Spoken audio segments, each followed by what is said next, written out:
Guys, Joe McDonough here with CagesidePress.com. I'm joined by one of the members of the New England Cartel, Tommy Pags. Tom, how's it going, man? I'm good, man. How are you? I'm good. I appreciate the time. Here we are. Want to know in 2021, we spoke during the quarantine a little bit about the pro debut. We're past it now, looking for that second fight. 2021 in general looks like it's been a good year for you. Yeah, got off to a good start, man. Took a short notice fight in Philadelphia for Cage Fury. Got the stoppage there. And now I'm just looking to keep the ball rolling and keep getting those finishes.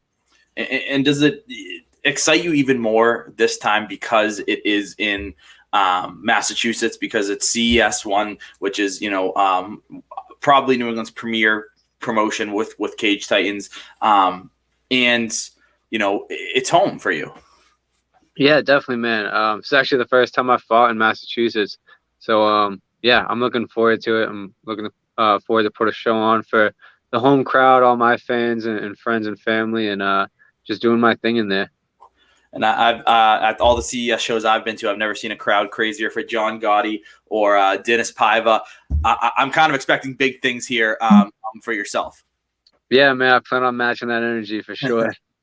Absolutely, man. Talk to me about, we've spoke before in the past about, being a member of the New England Cartel, Rob Font, Calvin Kattar, Tyson Chartier, all these guys around you, but kind of tell me how it's helped you now on a pro level, going through that pro debut, getting this second fight, kind of, looking at what's next. Talk to me, has it been any different from the amateur ranks? Yeah, I think the best thing is that they showed me when I was an amateur how to do this thing as a true professional. So I've been training like a pro since I was an amateur, just following in their footsteps, doing everything they tell me to do. And then when I got that call for the pro debut, I 100% knew I was ready. It helps with the confidence going in there too, just knowing, all right, I've been preparing for this moment when I was an amateur too, and doing everything the right way. And yeah, it's just staying consistent, putting in the right work, and I'm with the right group of people, and I trust in them, they trust in me, and we're just gonna keep doing our thing and winning these big fights. Absolutely, man. And it's always interesting.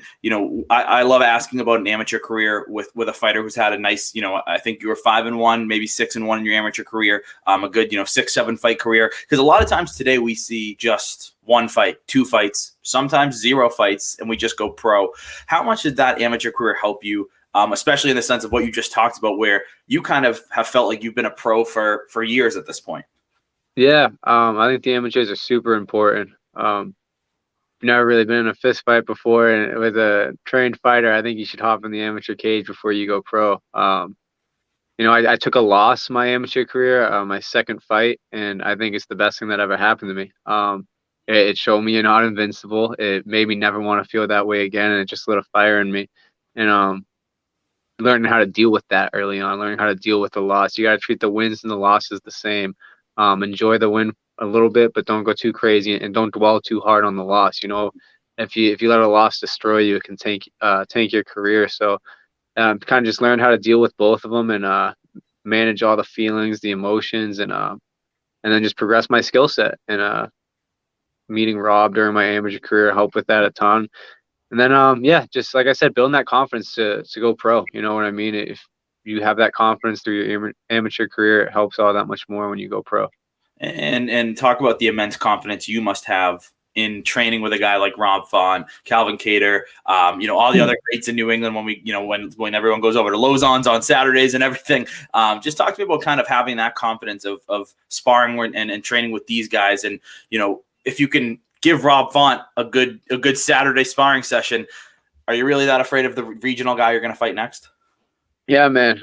It's definitely a great situation to be in. We have a small circle, but we got a good circle, and yeah, we put in good rounds all the time. I was Cal's main sparring partner for that Holloway fight. I spar with Rob all the time, so I think definitely that Holloway fight that showed me we did some hard rounds, me and Cal, and that really kind of showed me, all right, man, I'm not afraid to stand here with Cal. There's no one they're gonna put in front of me on the regional scene that's gonna like intimidate me or make me back down a little bit. You know what I mean? So it definitely helps a ton, but I treat all these guys on the regional scene like they're the best in the world, and I'm Mhm. preparing for all of them like they're the best in the world, regardless of their record. I know my opponent he has more fights than me. He's got 9 fights, 9 amateur fights, so he's definitely experienced. But I'm treating him like he's #1 in the world, and I'm coming to take his spot. And we'll talk about Josh Hardy in a second. But talk to me about, with that confidence comes maybe a little bit of added pressure, in the sense of not many 1-0 guys are the main sparring partner for a Calvin Kattar who's top 5 in the world and training to, fight a former champion, or having John Anik, reading about them and all this other stuff where the New England Cartel is getting all this love and, much deserved so. But does that add any other pressure because you're still only 1-0 and still kind of being named with these guys? Yeah. You can call it pressure. It doesn't really bother me. I know there's expectations and stuff, and set for me from the MMA community and just friends, family in general on what I'm going to do with this thing. And my team, I owe it to my team to take this thing as far as I can and be a world champ. That's my goal, and that's the expectation of the team. But I don't really call it pressure, man. I don't know. I feel like pressure can be how you deal with it.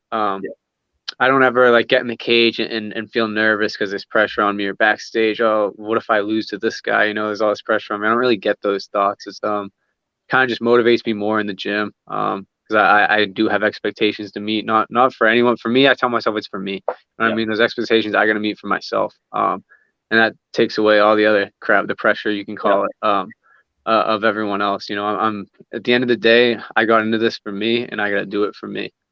Absolutely, and that's a mentality that not many 24-year-olds have, and I love that mentality for you as a person and a fighter. Talk to me about Josh Hardy. Like you said, 9 amateur fights. What are your expectations for this one?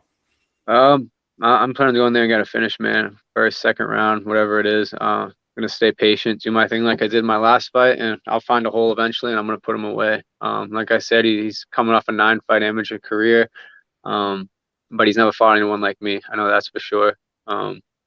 I've watched a little bit of film on him. He's an athlete. He's tough for sure, but I know he can't take my shots. I think I can finish him anywhere this fight goes.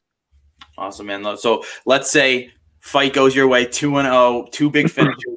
What's the plan for the rest of 2021? I'm sure you want to stay active and maybe go to 3-0 or 4-0 by the end of 2021. Yeah, definitely looking to get right back in there. I know Calvin's looking to get Combat Zone up and running soon in the near future. Love to hop on there, man. I love fighting for Cal. And that's I can sell even more tickets there. It's even closer to where I'm at. So yeah, definitely looking to get 3-0. Like you said, maybe 4-0. I think that's maybe a stretch. Tyson told me 3-0 is more realistic for this year. But man, once that new year comes, I'm cranking it out. I'm looking to be at least 6-0 by this time next year. Awesome, Tom. I'm looking forward to it, man. Thank you very